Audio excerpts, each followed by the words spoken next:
Le 20 mars 2020, Tiger King, le royaume des fauves en français, débarquait sur Netflix. L'occasion pour le public de faire la connaissance de Joe Exotic, un personnage fantasque à souhait dont l'univers se compose entre autres de musique country, d'armes à feu et surtout, de fauves. Derrière les barreaux depuis 2018 après avoir été reconnu coupable d'avoir payé un homme de main pour se débarrasser de sa grande rivale, la protectrice des animaux Carole Baskin, Joe Exotic vit séparée de son mari depuis 2 ans et demi, comme l'indique Dylan Passage dans son post Instagram annonçant leur divorce. En novembre 2017, j'ai rencontré Joe qui a été là pour moi pendant une période difficile de ma vie. Après seulement 9 petits mois, il a été arrêté et, depuis 2 ans et demi, nous sommes séparés, a inscrit le jeune homme de 22 ans.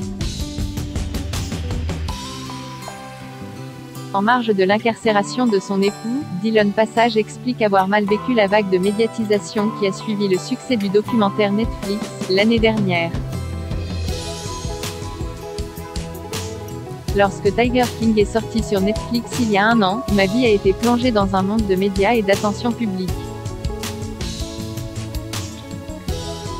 Quelque chose qui m'était complètement étranger. J'avais l'impression d'avoir un microscope constamment braqué sur moi. Je ne voulais et ne veux toujours pas être sous le feu des projecteurs, lâche Dylan Passage. Joe Exotic espère être gracié par Joe Biden, condamné à 22 ans de réclusion pour tentative de meurtre et maltraitance animale. Joe Exotic ne cesse pourtant de clamer son innocence. Optimiste, il espère un geste de la part de Joe Biden, après avoir été déçu par Donald Trump. J'étais trop innocent et trop gai pour mériter le pardon de Trump, avait lâché l'homme de 58 ans dans un tweet rédigé par son équipe.